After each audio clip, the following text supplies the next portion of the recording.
Foreign institutional investors have been selling consistently into 2025 and into March as well. But how can we put those flows in perspective? And what do they mean in the overall context and of the flows that we've seen over the decades? And what can we compute from the allocations that India gets from what kind of investors within those allocations?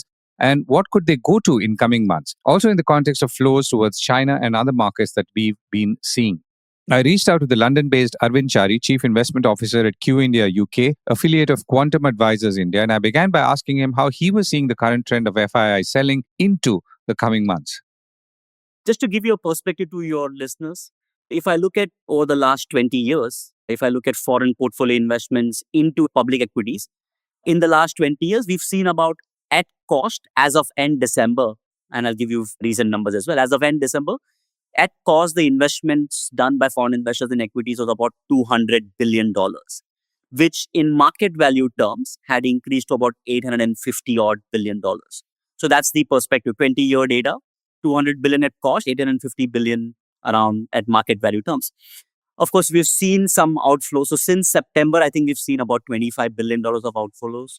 In the 2 months of 2025, Jan and Feb, we've already seen about $13 or $14 billion of outflow. So the at cost number from 200 has kind of reduced to about just below 190. And the market value has come down from 850 to about $720 billion. This is just to give a perspective of where we are, what we do. So of course, markets have corrected. Some of the market value loss is because markets are down between 12 and 14, 15% in dollar terms on a gross adjusted basis. Some foreigners would have been invested in mid-cap, small cap, so their allocation would have dropped a lot more. Some would have been very specifically focused on the large investments, so their drop would have been lesser. But net, that's what we've seen. In general, of that 720 billion, which is right now, and 850 billion by December, if you see, I would say about 200, maximum $200 billion of that amount is dedicated India allocation. When I say dedicated, it is dedicated through ETFs, money investments coming through ETFs.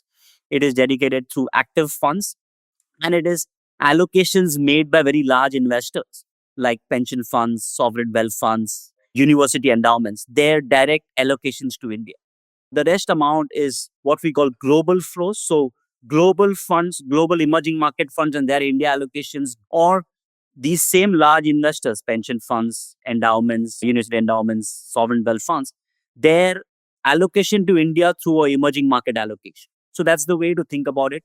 So of the total market value, roughly about a quarter is coming from dedicated flows to India, and the rest is non-dedicated. Now that is important to note because, if it is non-dedicated, then it is driven by their overall portfolio within the emerging markets and their allocation and what is expensive, what is not, what has done well, what has not done well. So they want to reduce some allocation to India, increase some allocation to China. We have seen some of that.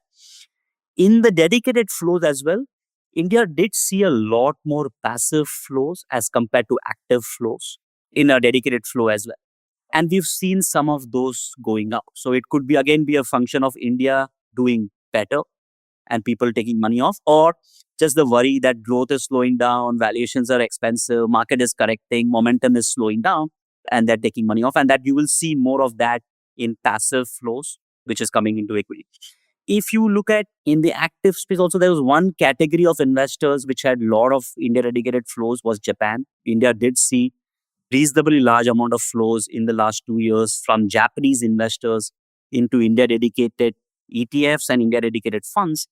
And we may be seeing some outflows because the yen has appreciated a lot more against the dollar and against the Indian rupee as well.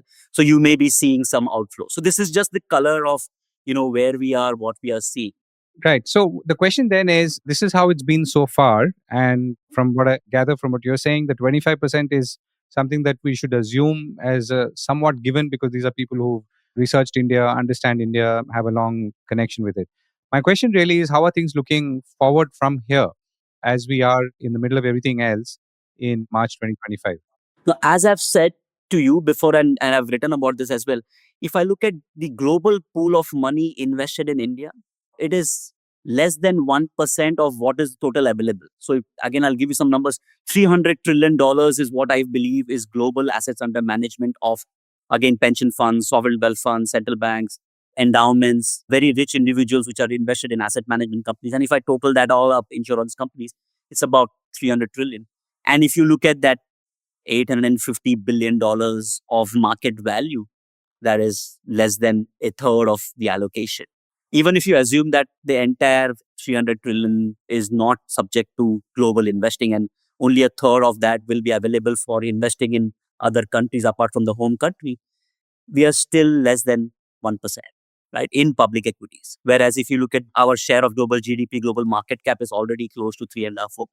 From that perspective, I think as the markets correct, and the correction was due and it is warranted, you would see some of these investors who have thought about doing India dedicated because, a dedication to emerging markets or a allocation to China has not worked for them over a long period of time.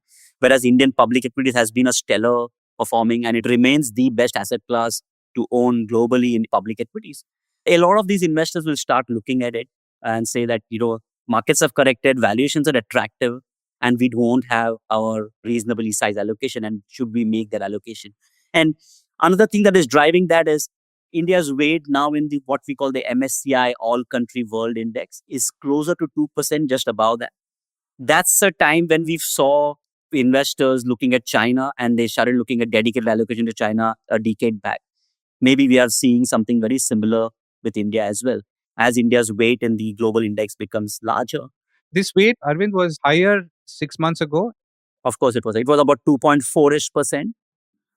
Should be closer to 2, just about 2. If you're saying that, let's say, money is going to come here because we all have traditionally enjoyed a low share of overall pie, would the issue of valuations matter or not matter so much? Because, I mean, that seems to be the one key reason why a lot of investors have been selling off late.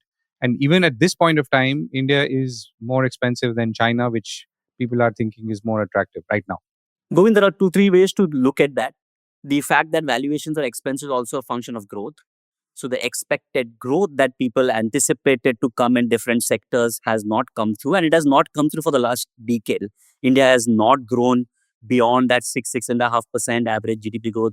Much as you talk about different policies, reforms, governance, Modi, it has not picked up, right? So the expectation, maybe people expected a lot more growth to come and bidded up share valuations. Of course, flows in the market also picked up a lot, both domestic, we already driven by domestic, and that growth has not come about, and you can see a correction, which is why I said the correction was needed, was expected, and is warranted, because the earnings are slowing down and expectations are catching up with reality. So that's one way of thinking about valuation.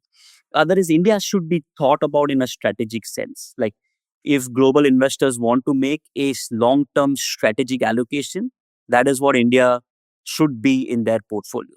So from that perspective, of course, valuations matter as an entry point.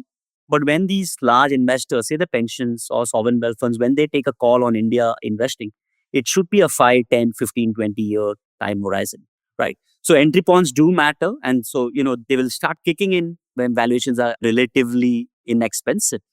But they have to think about a strategic allocation. India is not a trade. China can be a trade, a tactical trade, a tactical allocation, whereas India should not be. India is a strategic allocation. So they need to think long-term from that perspective. So that's another way to think about it. The other problem could also be capital gains, right? India is amongst the only country which imposes capital gains on foreign investors. So India is not easy to access, and there are transaction costs, plus there are capital gains. So in the eventual framework that they decide, saying that I like India, I want to be dedicated, but what is my net post-tax return? I mean, is it worthy enough for my teams and my research teams and my portfolio managers to spend time on India? There are multiple things that go through it. So, under allocation, but there are aspects to think about it. But we think the way from when I discuss with on my global investors, that we see interest in India rising from these allocators who have not been allocated to India on a dedicated basis. Right. So last question to supplement to that as well is that, so you're saying at this point where we are again today, interest returning in terms of fresh allocations or fresh flows in the next few months? I would think so. So 6 months back, we were ourselves guiding clients who were willing to allocate or new investor, saying that if you have $1 to invest, give me a third or a fourth or a half of that, because we don't see valuations as attractive, and the way we manage our strategy, we were basically trimming out and kind of holding cash because we didn't find value. And as the markets have corrected, we've actually changed our guidance to tell clients that they should initiate allocation, and the allocations can increase over time. So you should see some more dedicated flows. But if you look at the valuation itself, it is, despite the fall that you see, and more than 70% of the stocks have corrected about 30% in dollar terms as well. Despite that, the valuation across board is not attractive. It still seems that the markets are expensive, which again tells me that earnings have to catch up and have to rebound. It will be a bit more calibrated, but we should expect some dedicated flows to come through. Arvind, it was a pleasure speaking to you. Thank you so much for joining me. Thanks, Govind. As always, thank you.